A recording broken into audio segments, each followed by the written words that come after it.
ప్రస్తుతం ఈ సరళమైన విషయం ప్రపంచమంతా మారుమోగిపోతుంది. మీరు మా ఆశ్రమానికి వస్తే అక్కడ రోజంతా ఎంతో చురుగ్గా పనిచేసే వారందరూ పొద్దున 10ంటికి ఒకసారి, అలాగే సాయంత్రం 7ంటికి ఒకసారి రోజుకి 2 భోజనాలు మాత్రమే చేస్తారు. నాకు ఎంతోమంది డాక్టర్లు చెప్పారు, వీళ్ళు పౌష్టిక ఆహార లోపం వల్ల మరణిస్తారు అని. ఇది జరుగుతుంది, అది జరుగుతుంది, మీరు ఇలా చేయాలి, అలా చేయాలి అంటారు. నేను రోజుకి 1 భోజనమే చేస్తాను. చాలా వరకు ఇంతే, రోజుకు ఒకసారే శుభ్రంగా భోంచేస్తాను. నాతో డాక్టర్లు ఏమన్నారంటే, లేదు లేదు సద్గురు, మీరు చేస్తున్న ప్రయాణాలు తీరు చూస్తే మీకు ఇది జరుగుతుంది, అది జరుగుతుంది, మీరు కనీసం 4 గంటలకు ఒకసారి తినాలి, ఏదో ఒకటి తినాలి అంటూ ఉంటారు. నాకేం కాదండి, నేను బానే ఉన్నాను అంటాను. కానీ ఇప్పుడు అమెరికాలో ఉన్న ఒక పెద్ద యూనివర్సిటీ ఇప్పుడు ఒక ప్రతిపాదన చేసింది. అదేంటంటే ఇంటర్మిటెంట్ ఫాస్టింగ్. అది పనికిరాని విషయం కాదు, అది మంచిదే. కానీ వాళ్ళు దాన్ని ఇప్పుడు కనుక్కున్నారు. ఈ విషయం మనకి అనాదిగా తెలుసు. ఇప్పుడేమో ప్రతి ఒక్కరూ కూడా భోజనానికి మధ్య 16 గంటల బ్రేక్ ఉండాలి అంటున్నారు. అప్పుడు అన్ని రుగ్మతులు పోతాయి అంటున్నారు. మరి ఇన్ని వేల సంవత్సరాలుగా మేం చెప్తున్నది ఏమిటండి? సులువైన పద్ధతి ఏంటంటే, దీనికి ఎన్నో అంశాలున్నాయి, మానసికపరమైనవి, శారీరకమైనవి. కానీ ప్రస్తుతం ప్రపంచంలో క్యాన్సర్ చాలా ప్రబలుతోంది. మన శరీరంలో క్యాన్సర్ కణాలు మన సమాజంలో దుర్మార్గాల వంటివి. మన అందరి శరీరంలో క్యాన్సర్ కణాలు ఉంటాయి. అవి ఉండాల్సిన సంఖ్య కంటే ఎక్కువ సంఖ్యలో ఉంటేనో, లేదా అన్నీ కలిసి ఒకే చోట చేరిపోతేనో అప్పుడు అవి ఒక పెద్ద ప్రమాదంగా మారతాయి. They become like organized crime. మన ఊళ్ళో జేబు దొంగలు ఉంటూ ఉంటారు కదా, ఏమండి? చిన్న చిన్న నేరస్తులుంటారు. ఒంటరిగా దొంగతనం చేస్తూ ఉంటే, లేదా 2-3 కలిసి పనిచేస్తూ ఉంటే మనం అంత సీరియస్గా తీసుకోం, ఎందుకంటే అలాంటివి జరుగుతూ ఉంటాయి. అంతే.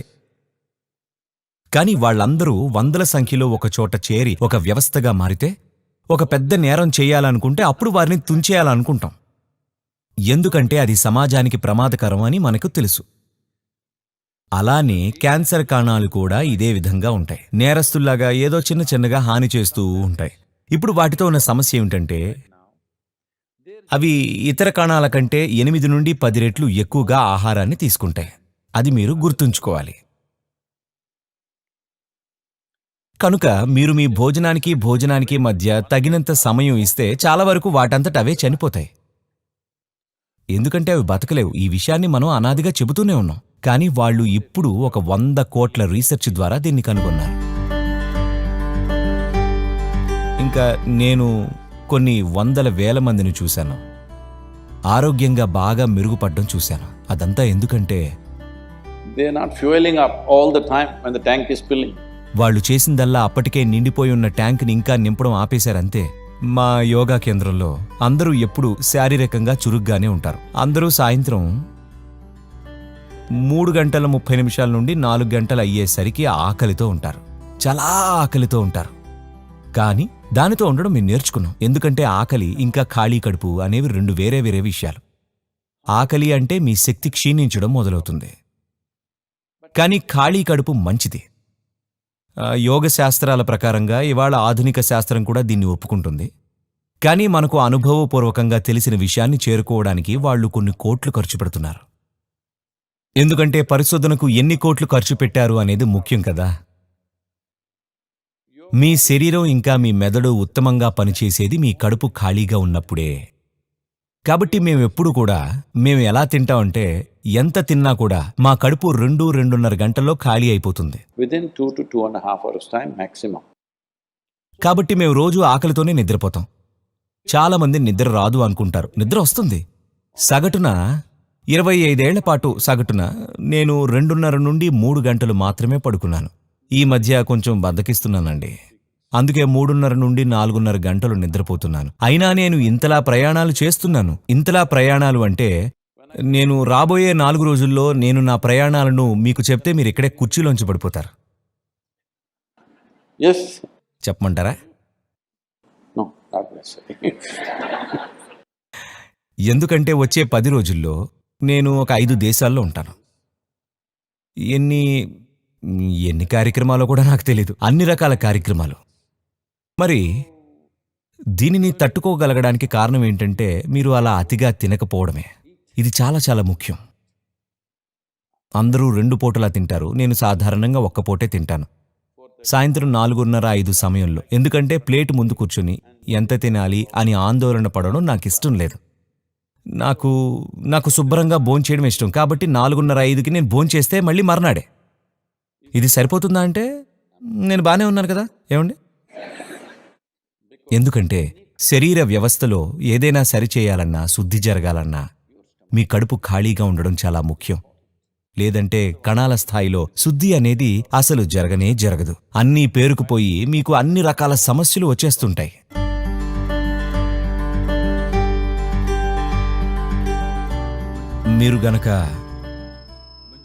మీరు ఆహారాన్ని తాకకపోతే అది ఎలాంటి అనుభూతినిస్తుందో మీకు తెలియదు.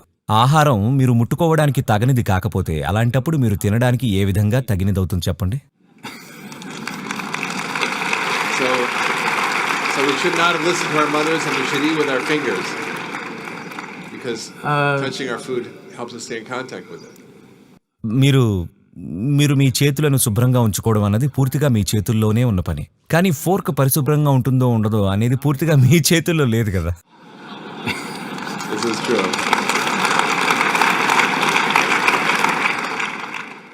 అంతేకాదు మీరు తప్ప ఇంకెవ్వరూ మీ చేతులని వాడట్లేదు కదా. అందుకని ఇవి ఎప్పుడు పరిశుభ్రంగా ఉన్నాయో లేదో మీకు బాగా తెలుస్తుంది. అంతే కదా. ఫోర్క్ని ఎవరు ఎప్పుడు వాడతారో మీకు తెలియదు, ఎలా వాడతారో మీకు తెలీదు, ఏం తినడానికి వాడారో తెలీదు.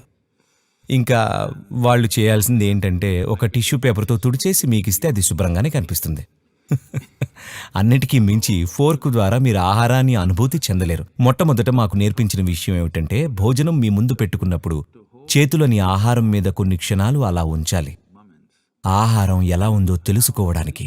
నా పళ్ళెల్లో ఎవరైనా భోజనం పెడితే నేను అలా స్పృశించి చూస్తే నేను ఏది తినవచ్చో ఏది తినకూడదో నాకు తెలుస్తుంది. నేను ఏది తినకూడదో దాన్ని రుచి చూసి ఆ తర్వాత పక్కన పెట్టడం కాదు, నేను తినను అంతే. ఎందుకంటే మొదటి స్థానంలో నా చేతులకి తెలుస్తుంది. రుచి నాలుకకు తెలిసినట్టుగా కాకపోయినా ఆహారం ఎలా ఉందో తెలుసుకుంటాను. అదే ముందు తెలుసుకోవాల్సిన విషయం. మీరు ఒక వ్యక్తిని తెలుసుకోవాలంటే వెళ్ళి షేక్ హ్యాండ్ ఇస్తారు కదా. నేను సామాన్యంగా అలా చేయను, కానీ That's a good strategy. కానీ మీలో ఒక భాగం కాబోతున్న మీ ఆహారాన్ని మొదట మీ చేతితో తాకాలి.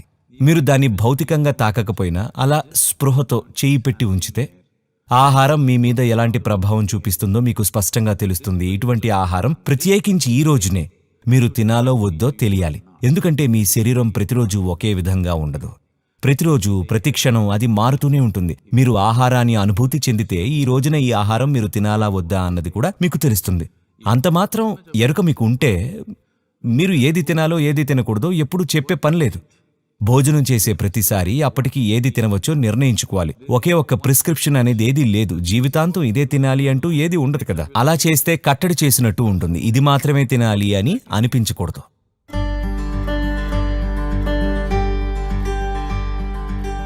మీరు ఆహారాన్ని ఎంచుకోవడం, దాన్ని భోజనం చేయడం రెండూ కూడా ఎరుకతో జరగాలి. మీరు ఏమి తిన్నారు అన్నదానికంటే మీరు దాన్ని ఎలా తింటున్నారు అన్నది కూడా ముఖ్యమే.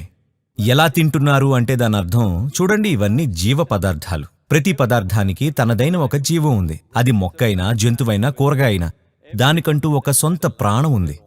ఇప్పుడు ఏదో విధంగా దాన్ని మీరు ఆహారంగా చేసుకున్నారు. మీరు దాని పట్ల ఎంతో కృతజ్ఞతాభావంతో ఉండాలి.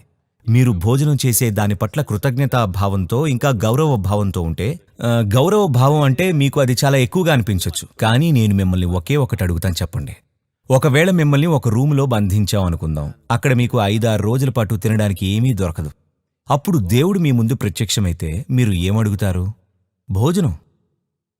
భోజనం అన్నది అంత ముఖ్యమైనది. మీరిది అర్థం చేసుకోవాలి. మీ ప్లేట్లో ఉన్న భోజనం అదేదో కేవలం ఒక పదార్థం కాదు, అది ఒక వస్తువు కాదు, అది ఒక సరుకు కాదు, అది జీవం.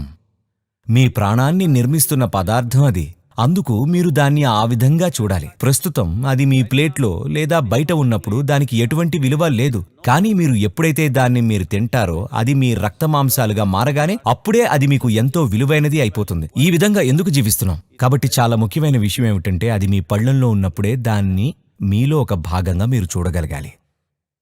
ఎంతో గౌరవ భావంతో భోజనం చేయాలి. మీరు తినే విధానాన్ని కనుక మీరు మార్చుకుంటే ఆహారం మీలో ఎంతో గొప్పగా పనిచేస్తుంది. ఇదే చైతన్యం అంటే. ప్రజలు ఇలా మీ చైతన్యం మీ మీద ఎటువంటి ప్రభావం చూపదు అని, కేవలం రసాయనాలు మాత్రమే ప్రభావం చూపుతాయనంటే అలాంటి వారి మీద నేను జాలిపడతాను. ఎందుకంటే జీవితం అలా పనిచేయదు.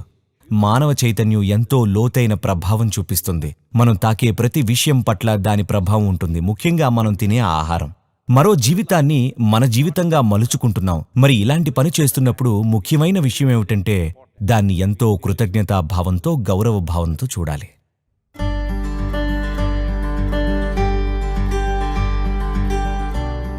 నేను మీకు ఒక విషయం చెప్పాలి. మంచి అలవాటు, చెడ్డ అలవాటు అంటూ ఏదీ ఉండదు. అలవాటు అంటే మీరు ఎరుక లేకుండా పనిచేస్తున్నారని అర్థం. మీరు ఎరుక లేకుండా పనిచేస్తుంటే అది మంచి విషయం కాదు. ఎందుకంటే మానవులుగా ఉండడం అంటేనే అర్థం మనం అన్నిటినీ ఎరుకతో చేయగలం. మనుషులుగా ఉండడంలో ఉన్న అందం అదే. మనం అన్నిటినీ ఎరుకతో చేయగలం. ఒక జంతువు ఏది అయితే ఎరుకతో లేకుండా చేస్తుందో దాన్ని మనం ఎరుకతో చేయవచ్చు. మనం ఎరుక లేకుండా తినవచ్చు, లేదా మనం ఎరుకతో తినవచ్చు. మనం ఎరుక లేకుండా శ్వాస తీసుకోవచ్చు, లేదా మనం ఎరుకతో శ్వాస తీసుకోవచ్చు. మనం చేసే ప్రతి పని మనం ఎరుకతో చేయవచ్చు.